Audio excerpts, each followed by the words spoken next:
Hello YouTube, this is Ario coming to you again from my channel, and welcome back to another episode of Retro Life Reviews. It has been a very long time, but hey, here it is. And once again, I introduce my co-host and good friend, CK.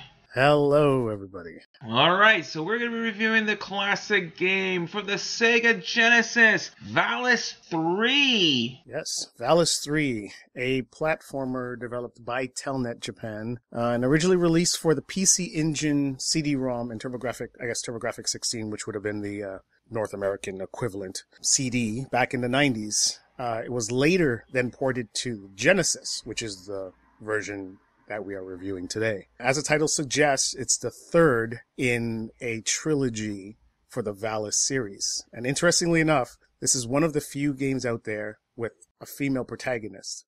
And not only that, 3 female protagonists. That's pretty revolutionary right there. That's pretty big, considering the time period it came out in. Definitely.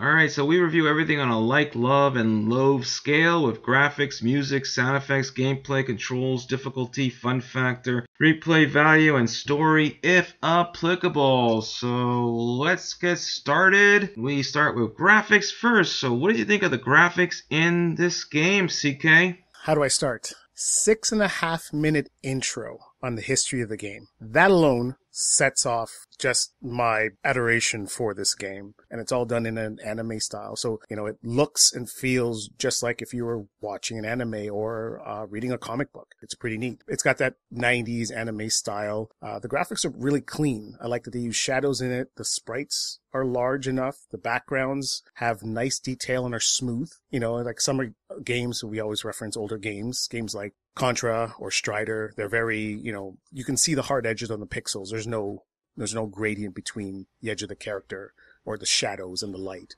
But this game does that. And it looks great. It really looks good. All the levels look really nice, well designed, great depth, as Sega does with their games, and the character details. It's there.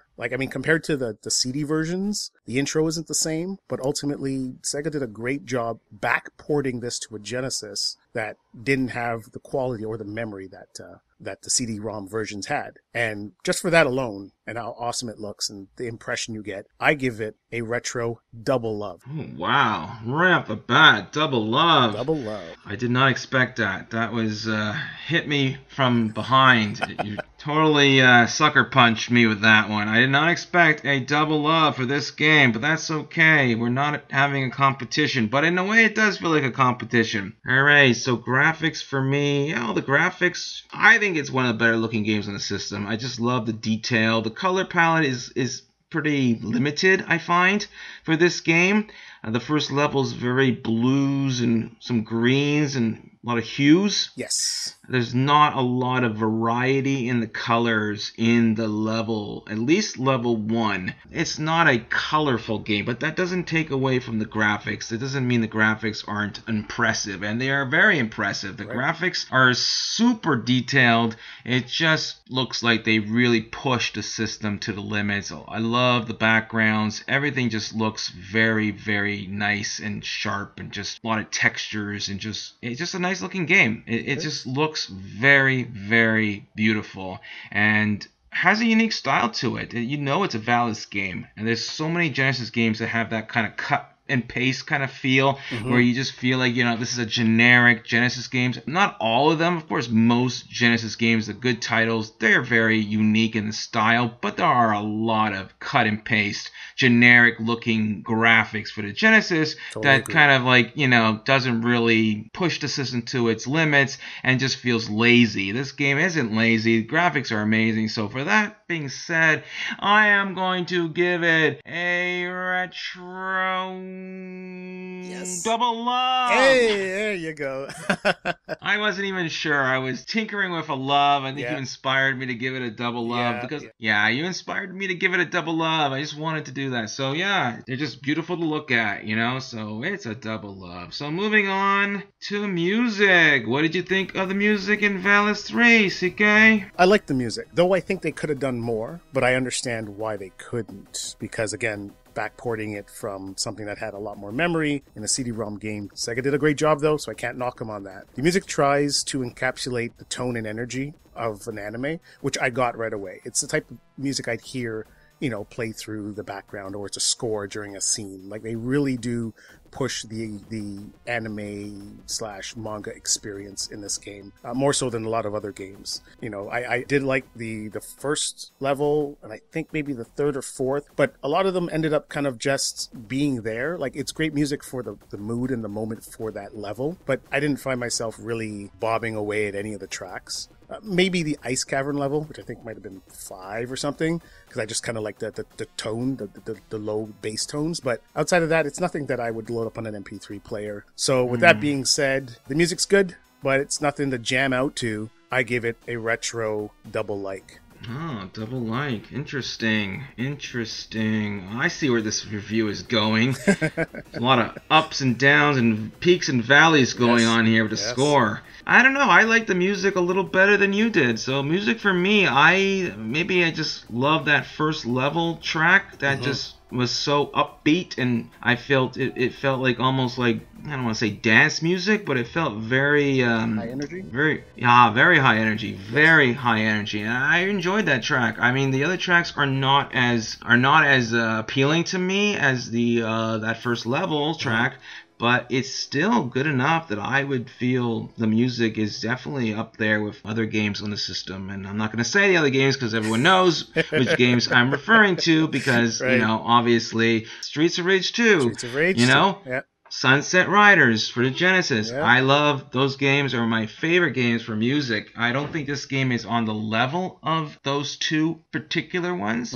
I think it deserves a little bit more than what you gave it, so I'm going to give it a retro love for music. All right, so moving on to sound effects. What did you think of the sound effects in this game? Nothing to write home about, really. Pretty standard fare for this generation and this genre of gaming. Again, using the Yamaha sound chip, whatever the synth chip is that was used for the Genesis. A lot of music or compositions that come through it, again, have similar tones because of the sound chip. So it didn't feel like it was anything more than, let's say, a Sonic game or something like that, where it wasn't about the composition, it was just really the tones. I thought they just kind of worked. They weren't really anything incredibly different. Slashing sounds, boss sounds, clashing sounds, energy sounds. It wasn't anything that stood out to me, honestly. And because of that, it didn't take away from the experience, but it didn't really add to the experience. It was just more of an audible confirmation of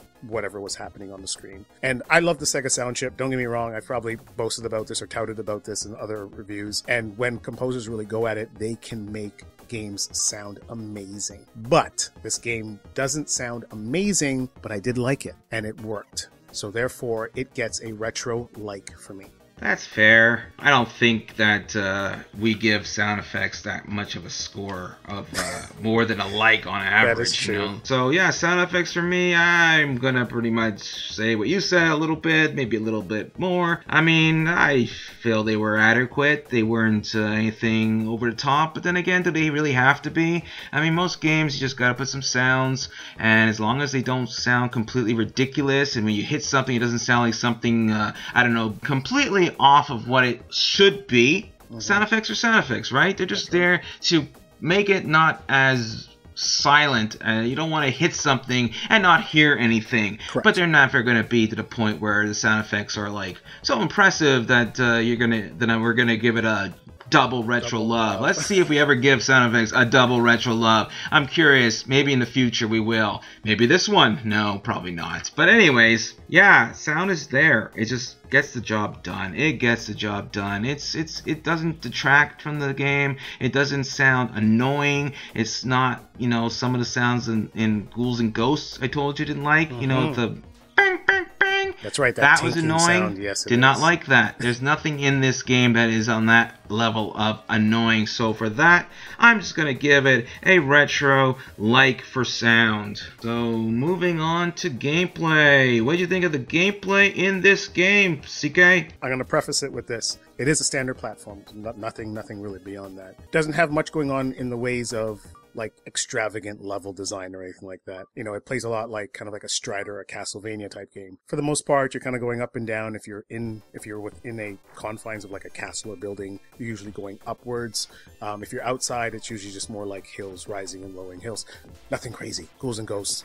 People who play those games get what I'm saying. It's a lot smoother presentation, though, than a lot of those games. And like you said, with regards to graphics, the presentation is fantastic. It may sound like a bit of a stretch, but I'm going to go with this. Just like any run and gun, because it feels exactly like a run and gun, except you're using a sword. And so if you play the game like you would any other run and gun, like a Contra or like a Shatterhand or like any of those ones where it's not just a fist or a kick, you're not really losing anything. It's that same experience, right? It's just a really cool girl with this awesome sword and armor going through slashing baddies. And really what makes the gameplay so immersive is the cutscenes. You know, I wanted to kind of throw this into the graphic side of it, but I think it's really about the gameplay. It's about the experience.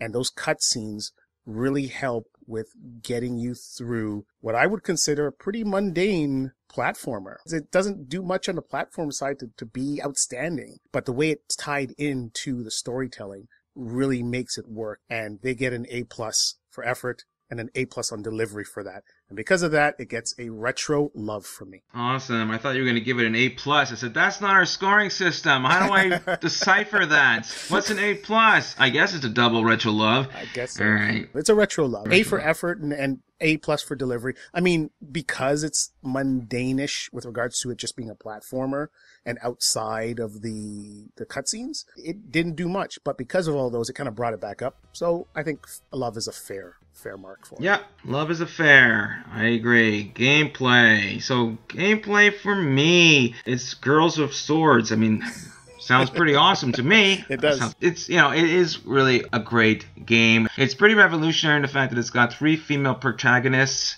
which is very uncommon for the 90s to have that in a video game. So that's pretty awesome. Now, for gameplay, it's a standard, pretty much a hack and slash. But not much hacking, I would think. I mean, can you really call it a hack and slash? I mean, not really.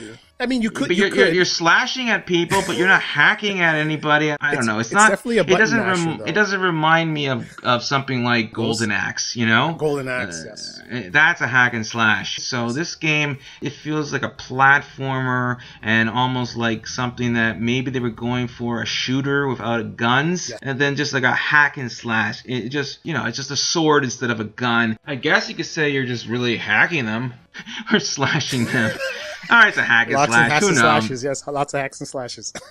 Yeah, what's the definition of a hack and slash? We're going really deep in the hack and slash thing here. But anyways, I like the gameplay. It's really fun. It's enjoyable. The characters, you're hacking at things. I'm trying to figure out how to describe the gameplay. It's really just a platformer with a sword, which is really cool. I'm going to give the gameplay a retro love.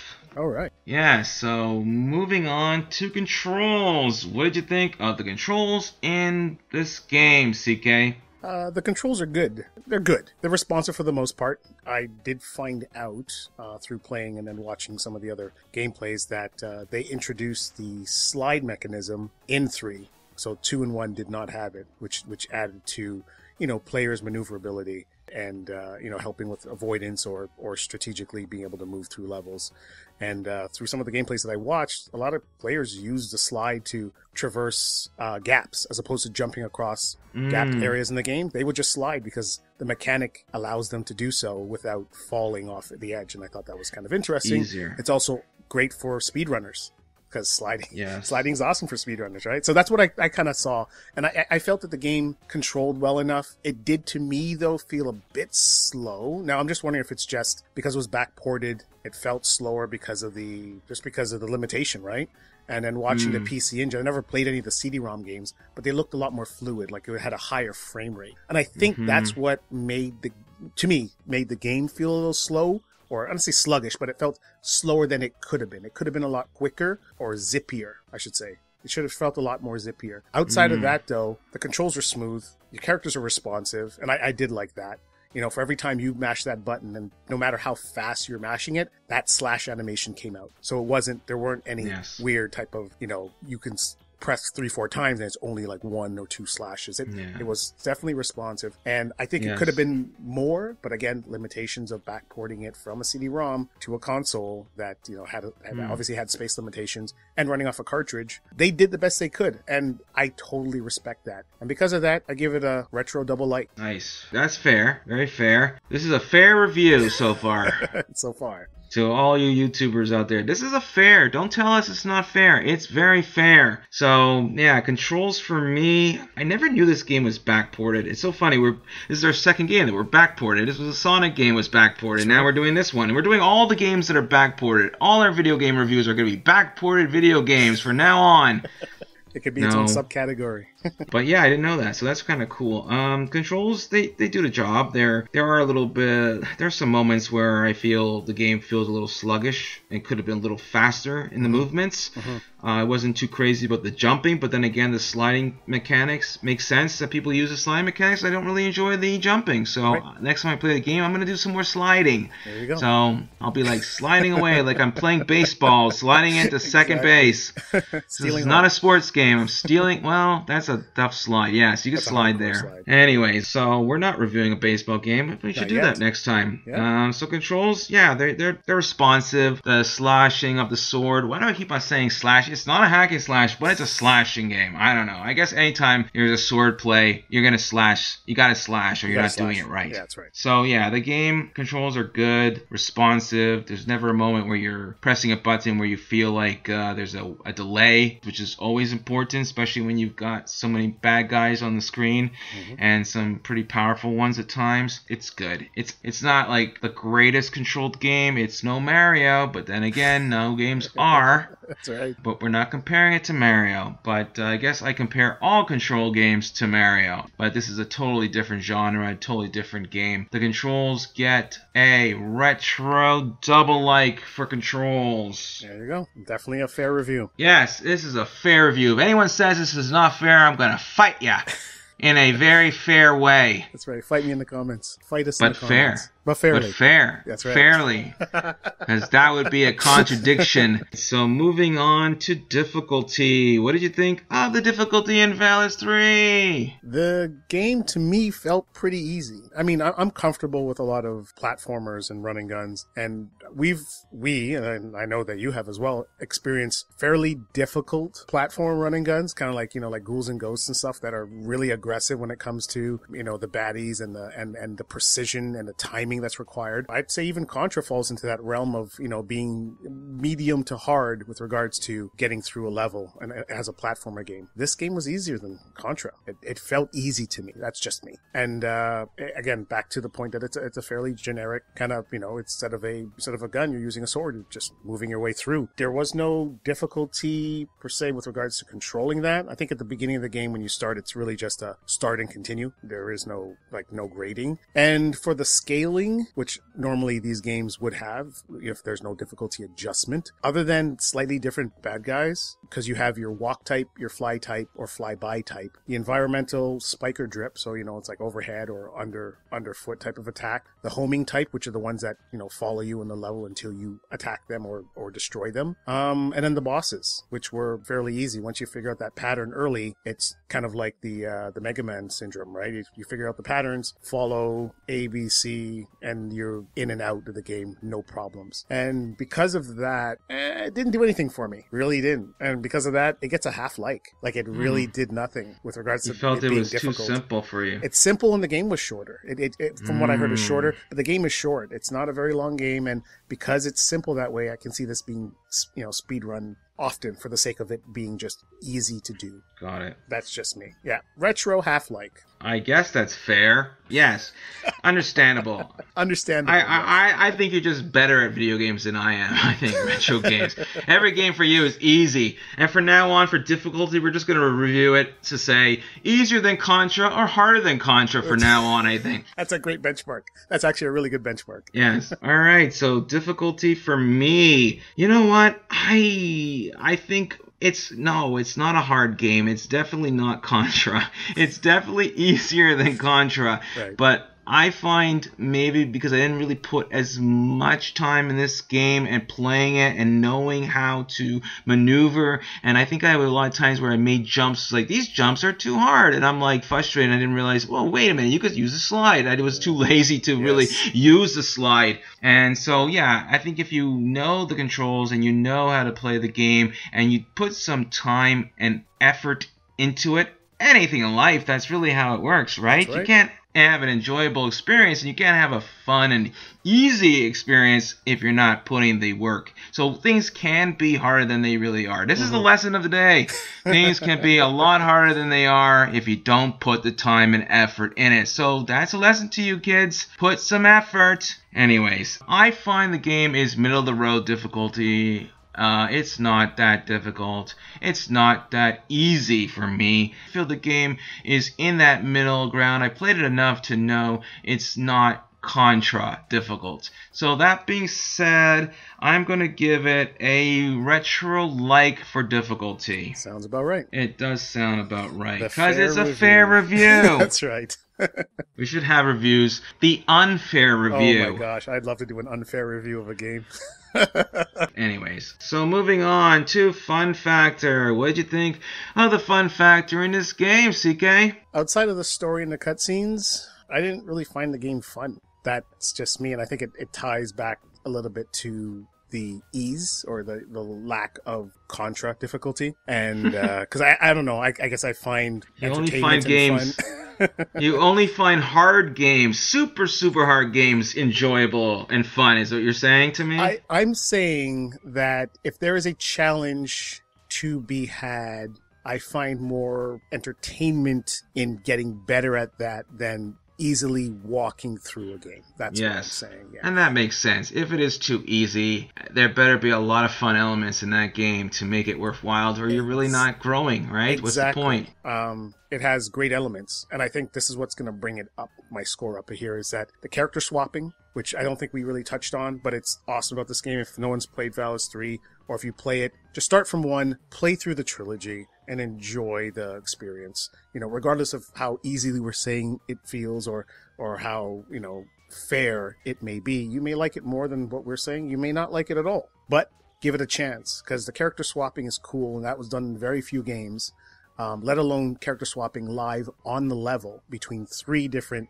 female protagonists. Yes, we're going to bring it up again. 3 different female protagonists with their own different styles. One uses magic, one uses a sword, and one uses a whip. I mean, that's just cool. The cutscenes, which, again, bring up the fun factor. It's visually appealing, and the fact that I like anime and manga and everything about storybooks, comic books, and things like that, this game really spoke to me there. So it does bring it up. There's no bones about it. The game is short. You know, it is ported back to a console that is has a lot less space than a CD-ROM did. And I respect the fact that even with the limitations that they had, they pushed the console to the limit. And they jammed that cart with as much of the experience as they could. And because of that, they get a buy. And I give it a retro-like. That may not seem fair. Wait a second. Didn't we say this is a fair review? Can't give it an unfair score. What are we talking about? Take that back, CK. I said it's fair to me. I never said it was fair to the world. Alright, so fun factor for me. You know, I am going the opposite direction than you are, CK, because I enjoyed this game. I thought it was a really fun game. I guess my criteria for fun is not completely your criteria for fun. I like challenges, but I don't like games that challenge me too much, because then I get frustrated and then I suck, and then I say, I suck at this, I don't want to play it anymore. Understood. I do try to push myself to get better at a game, but if it's unfair, like some Contra games, Heart Corps, for instance, for Sega Genesis, is a very unfair game. But anyways, the fun factor for me is high, because I really love the look of the game. I love the music of the game. I love the characters in the game. I love the sword fighting in the game. I like the villains in the game. I like the story in the game. So basically, I reviewed the whole game. We're done, folks. Good night, folks. It's fun. It's a fun game, and I'm going to give it a score score that's fair, a retro love for fun, the opposite of CK's score. Like I said, completely. We are different people when it comes to reviewing games, but that's a good thing, because then we wouldn't be doing this if we were the same. Correct. And that wouldn't be fair. And that would not be fair. It wouldn't. So I give it a retro love. So moving on to story. Wait a second. We actually have a story for the first time in a very long time. So what did you think of the story in this game, CK? The story is great. It is common, but their delivery was great. The characters, King Glamishu, however they want to pronounce it in Japanese, the Dark World, the three realms or the three worlds, the two, powerful swords, one being used by good, one being used by evil, the whole, duality of everything about this. It's fantastic. And again, a guy coming from, enjoying mangas, animes, comic books, it really hits me right where it matters. And the game gets a lot of credit for that alone. Despite what I consider fairly standard gameplay and short gameplay and easy gameplay, the story really brings you in. And the fact that now that I've played this, I want to go back and play part 1 and part 2. I mean, we started with the last one in the trilogy. I mean, that's just kind of a faux pas in general for anyone who cares about these things. But we went in blind. I went in blind, not thinking it was going to be anything crazy, and I love it. I absolutely love this. It's got that heavy level of, the bad guy, the antagonist isn't really a bad guy. He's not just looking for destruction of things. He is working to protect his people. He is working to do what he needs to do to make sure that him and his people get through. If they got to do a little bit of shady stuff, they got to do a little bit of shady stuff. Thanos and Marvel did the same thing. We can't 100% fault him for that, but we kind of get where he's coming from. I like that they do that with this game and with the villain. He isn't just a Cobra commander. He is somebody that actually cares about something and is fighting for it in his own way with his own perspective. To me, that's something. That's a lot. That's a lot of something. And I give it a retro love. Like it's good. It's not great, but it is really good. That's fair. The keyword today of this review is fair. Clearly. Overusing the word, but hey, it's our first fair review. Oh, I'm just kidding. All our reviews have been fair. That's true. Alright, so story for me. I haven't reviewed a story in a long time. This is so weird for us. But the game, it's got a nice meaty story, and I like those meaty stories. It is a lot of text, which I don't really, when I don't hear the voices, it's harder for me to really engage in it, but the flow of it was enjoyable, because, it is an anime style, very over the top, very anime. You could just sense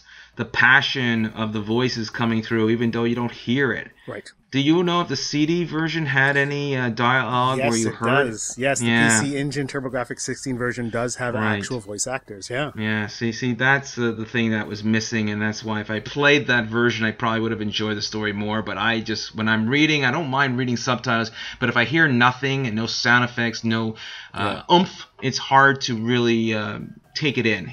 Even if it was just jibber-jabber voices or some kind of voices, I feel it would have enhanced the story and made it more engaging. So I enjoyed it for what it was. So I'm just going to give it a retro-like for story. Okay, that is fair. It's fair. Yep. All right, so moving on to the replay value. What do you think of the replay value in this game? So the replay value, and I'm talking about like finishing the game and then playing it again, not necessarily playing over levels again, because quite frankly, you can't. You start a level, you play, and you continue until you finish, or you just drop the game altogether. I wouldn't pick it up again unless I'm playing the trilogy again, but I don't see a huge replay value in this game unless you're choosing to play through the game with a different character as your main. Through certain levels, you can use them for the most part. Certain areas, you have to use a specific character, and that's why they give you those options. Or it would just defeat the purpose of giving you options to choose characters on the fly. That may add to, a level of difficulty, which I didn't bring up earlier, but it may also add to a reason why to replay the game. But the story doesn't change. I mean, the three characters are going through this together, so it's the same story. And after I've kind of gone through it once, unless I really liked something about it, which I didn't gravitate to anything major. I enjoyed the delivery of everything. I didn't like any one part. And because of that, Replay doesn't really get a huge rank from me. I'm giving it a retro half light. All right, well, that's cool. That's cool. All right, so Replay value for me, yeah, you know, this is a game that I've never finished it, so it's a little hard to gauge the replay value. I mean, obviously you don't have to really finish it to still have replay value, of course, but I'm just going to give it a retro double like for replay value because I do feel it's good enough and enjoyable enough, and as you said, the 3 protagonists, say, you know, and the different powers that you have, it gives you enough of a reason to say, hey, I'm kind of curious to play it again with this other character and this other sword and this other power, you know? That's right. Yeah, a retro double like is fair. All right. That's my score. All right, so this is the portion of the review where we rate the influence. What do you think the influence is in this game, CK? Well, the influence of the concept of female protagonists, this would have been an early entry, and I think that it did play a big role in a lot of other games, whether it did directly or not. Because of that, I give it an influence of 2. Oh, nice. The highest influence. I hear what you're saying. I think the game